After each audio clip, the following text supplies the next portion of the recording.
The English village of Westerfield gained a train station in 1859 when part of what would later become the East Sussex Line was built. The line was first operated by the Eastern Union Railway before being taken over by the Great Eastern Railway in 1862, which was still operating the line during the turn of the century.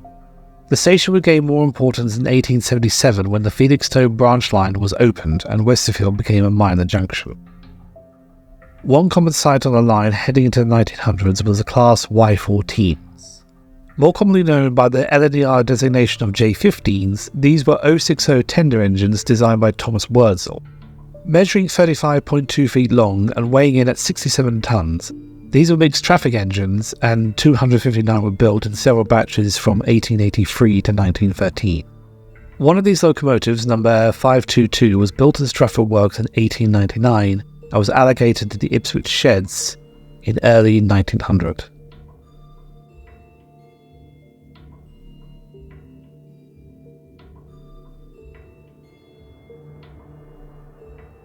On the 25th of September 1900, locomotive number 522 was taken to 7:15 a.m. goods train from Ipswich to Felixstowe. The train consisted of 34 wagons and 2 brake vans, one at each end, arriving at Westerfield at 8:19 a.m.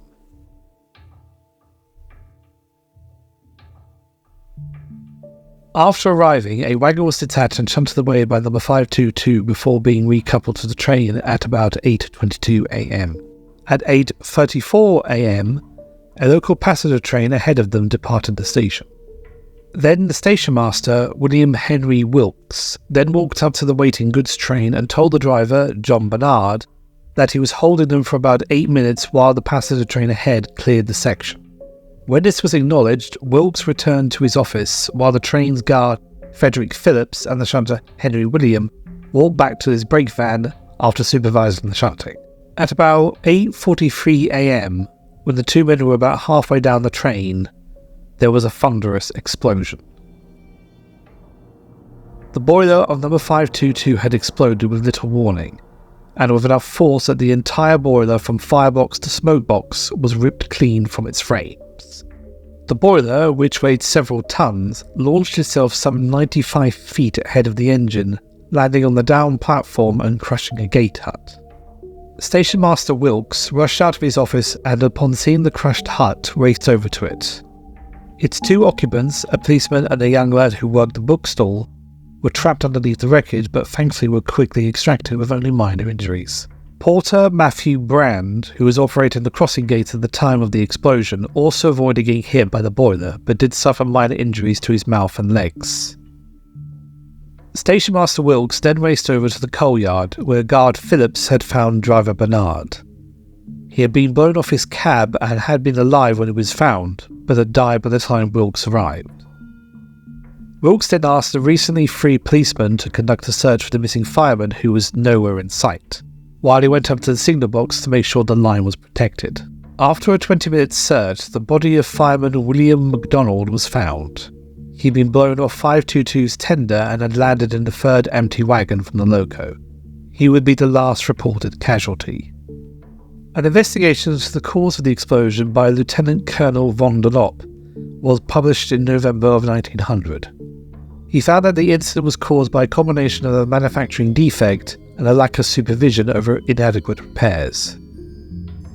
The main issue was the threaded stays in the firebox. Firstly, these were made of bronze rather than copper, which was a more typical material to use at the time. Also, the stays' heads were not riveted and only relied on the threads for attachment. This proved inadequate and the practice was quickly abandoned by the Great Eastern after the explosion. As a result of this, the locomotive was known to leak steam, an issue that was reported with growing frequency leading up to September 25th. Maintenance was equally inadequate. While some of the stays were renewed early on, most of the repairs merely consisted of caulking and expanding of the stay ends. What might have been the final straw happened about a month before the explosion, when boilermakers attending a bad leak in the firebox found a bulge in the right-hand side over the area of 4 stays. While there was an obvious sign that the boiler needed major work done to it, The foreman ordered that the plate be hammered back into shape without removing the stays. This almost certainly damaged, if not outright destroyed, the remaining threads, and it should come as no great surprise that it was here that the boiler failed.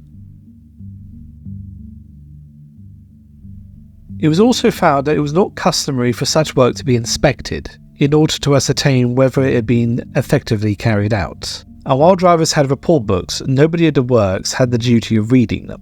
He ended the report with the following: "Clearly, therefore, increased supervision regarding the condition of boilers and the efficiency of the repairs carried out on them is called for. John Bernard and William MacDonald were buried at Ipswich Cemetery and still lie there today, with a Class 14 locomotive engraved upon their gravestones."